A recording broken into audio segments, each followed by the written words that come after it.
Hey beautiful people, here are my top 5 favorite opening traps for blitz and rapid chess. Don't blink, don't skip, and subscribe. Let's go. Opening trap number 1. In the Sicilian Defense, where you begin with pawn to e4 and after pawn to c5, you go knight. If black plays pawn to d6, the modern variation, you simply change your mind and play this weird looking move, knight g5. By the way, this is also playable in classical chess. With this move, you're just provoking black to do something about your advanced knight, which most of your opponents are going to do, by the way. And now, rather than retreating your knight back to f3, you continue with bishop b5 check. Another tricky move that would take most of your opponents out of their comfort zone. In this position, most of your opponents are going to play bishop d7. But hey, guess the move you can surprise your opponents with? Yup, it is knight e6, attacking the queen.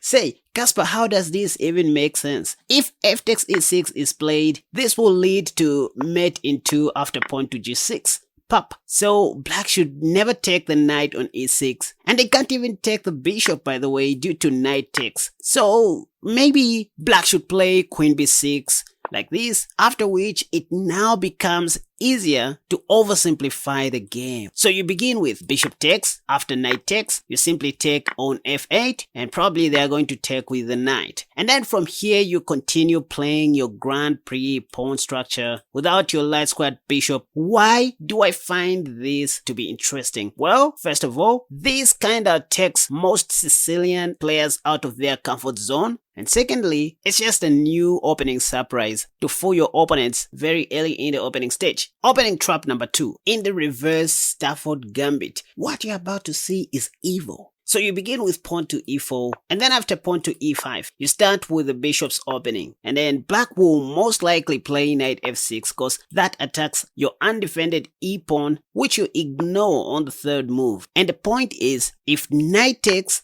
e5 is okay, and that can lead to an equal game. But this is when you may surprise your opponent with a move knight c3, leading to the Nc3 or the so-called reverse Stafford Gambit. So if you look into the Masters database, for example, the top played move here, which is the only correct move, is pawn to f6. And this is one thing I love about the Nc3 guys, because the only accurate move in this position is the only unnatural move, which most of your opponents won't find. By this time, most of your opponents will be playing moves like pawn to d6, trying to hold on to the e5 pawn. But this loses due to knight g5, and there's nothing black can do to save the f7 pawn. Black can't stop this with his elbow or with his stomach. Look at this, you guys. Who am I? By the way, if queen d7 is played, now you can take the b7 pawn, and if black thinks he can stop you from winning the rook on a8, this will lead to checkmate in 3, beginning with queen c8, and after king e7, queen takes e6 check, king d8, and pop, bingo!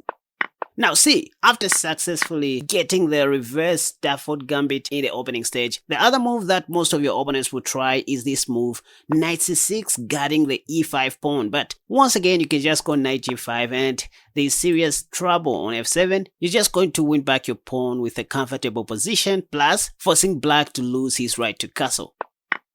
The line I like if black plays the accurate move pawn to f6 is this. Castle shot, and now I'm ready to go rook e1. So most of my opponents here play pawn to d6. In this position, theory states you should go knight h4, threatening to play queen h5 next. But in reality, you just want to play pawn to f4 and break open the center, blah blah blah. Well, instead of doing that, the move I recommend is knight d4. Sacrificing your knight for nothing, this works like magic in rapid chess, blitz and bullet. If your opponent takes your knight, now you're winning, or you're going to have a comfortable game. You start with rook e1 check. Black's king can't escape, so they play bishop e7, but this is when you unleash another evil move never seen by your opponent, bishop h6. Sacrificing your second piece. Why? The thing is, if black takes, now you go queen h5 check, If king f8, you're going to checkmate your opponent like this. If king d7, the secret in this particular position is not to rush with bishop e6 because that might lead to a draw. So you better go queen a5 check. The idea is if king c6 is played, at least you have a mate in one. Or if black plays king e8, now you unleash another evil move, ladies and gentlemen, sacrificing everything that you have. Rook takes e7 check. If king takes, you simply go rook e1 check. And this is the line where black ends up losing his queen after queen takes h6 check, and then queen g7 only move, then rook e8 check, then pop, and after rook f8, you begin chopping off all the pawns that you want. Like, look at this. At the end of the day, believe it or not, black is going to remain with only 3 pawns or 2, while you will have all these potential queens on the board. That's why Stockfish highly favors white in this position. Once again, after sacrificing your knight, then black takes, and then rook e1 check, bishop e7, bishop h6, pawn takes, queen h5 check, queen d7, queen f5 check, and queen e8. After rook takes e8 check, if black doesn't take back with the king, and let's say they take with the queen, this will lead to mate in 7 by force, beginning with queen takes e8 check, and after queen d8, you go rook e1 check, and after king f8 only move. Now this is when you take the queen, and then after this only move, guess the best move in this position, you guys. Don't even look at Stockfish, please. Use your eyeballs. Let's go. Right. The best move in this position is queen takes h8, sacrificing even your queen. And in case of king takes, you have rook e8 check, followed by checkmate. Anyway, opening trap number 3 in the Scotch, where you start with e4 and after e5, you go knight f3, and after knight c6, you simply go pawn to d4, as if you want to take back the pawn, but in reality, you just want to develop your light squad bishop, targeting something, which is the Scotch Gambit, by the way. The main area of my interest is this move, knight f6, the top played move, by the way. Now, I know the main line is e5, that's what your coach told you, and that's fine, but the move I want you guys to play is knight g5, also playable at the top level, by the way. Check the Masters database.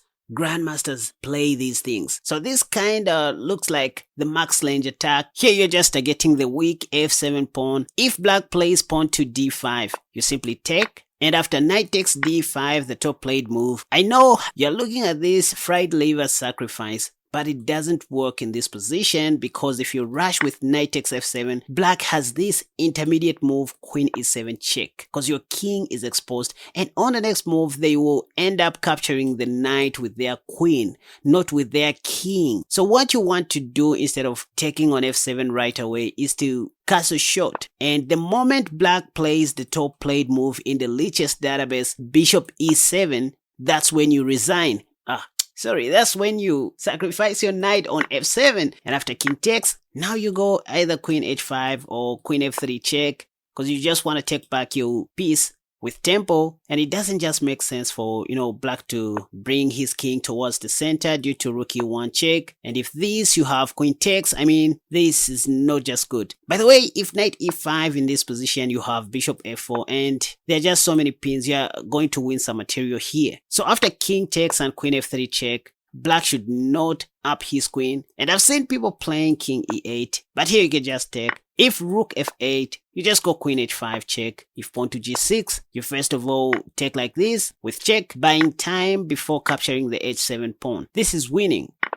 In the same Scotch Gambit, back on move 4, if black doesn't play knight f6, where I said you should go knight g5, and let's say they go bishop c5, here I suggest you don't play what everybody plays, pawn to c3, because people know these things nowadays. So just go knight g5. Of course, black is going to defend the f7 pawn like this, but the whole idea is just to take away black's right to castle, go queen h5 check. After g6, you now take that poor bishop. You just want to force your opponent's king to be on the center of the board. Your king will be safe, by the way. This is what I highly recommend for beginners and intermediate level players. it works like magic. Opening trap number 4 in the richer Verisov. This is a high level trap, you guys. You will win a lot of games even against higher rated opponents. So you start with pawn to d4, and after d5 you play knight c3, the Chigorin style. With this move you just want to play pawn to e4 and then take. So to stop that, most of your opponents will play knight f6 and then you change your mind.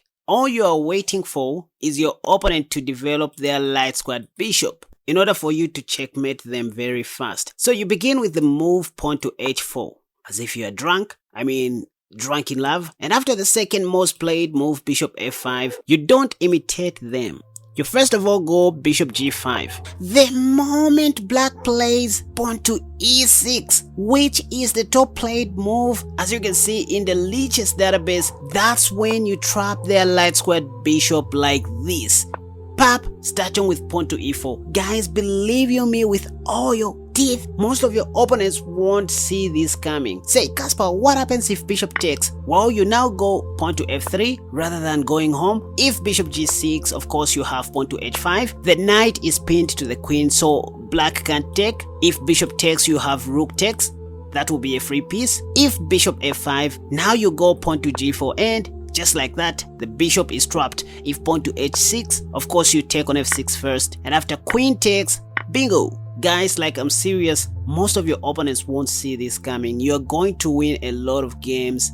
Just remember to start like this. Begin with the Chigorin variation, and the moment you see knight to f6, just go pawn to h4, waiting for your opponent to go bishop f5. By the way, after h4, if your opponent doesn't play bishop f5 just yet, give them more time to think about this. The only move you don't want to play in our Chigorin variation is knight f3, because in the near future you want to play f3 and trap the light squared bishop. Opening trap number 5 in the reverse Budapest Gambit, beginning with the move knight f3.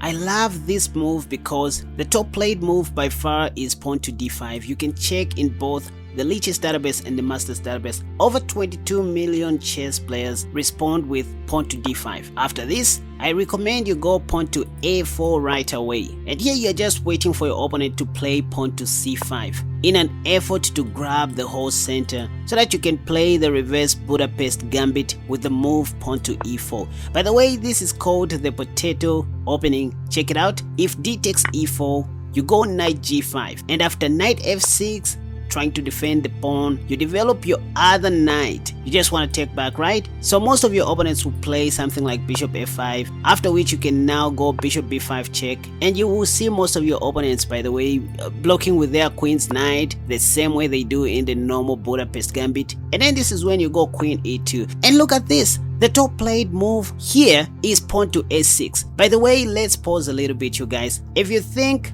these openings don't work or they are not real, check the Lichess database and see this guy. UCGM Casper, this is me here trapping 2400s in the same manner. After pawn to a6, you can see I played knight g takes e4, and after a takes b5, which my 2200 rated opponent played, I simply played knight d6 checkmate. Now, time for you to go and check out my new E5 defense course, which I have also linked in the comment section down below. And I'm glad to say, so far it has received a lot of attention and people are getting it like crazy. So it's an opening response that you try against White's E4 opening. You're going to learn how to play against the Scotch, the Ruy Lopez, the Bishop's opening, 3 Knights opening, the 4 Knights game, the Vienna game, even the Italian game. So it's the complete E5 defense course that I just launched with my team. You better go and check it out. Thank you so much for watching this video. Until next time, have a wonderful day. Bye bye.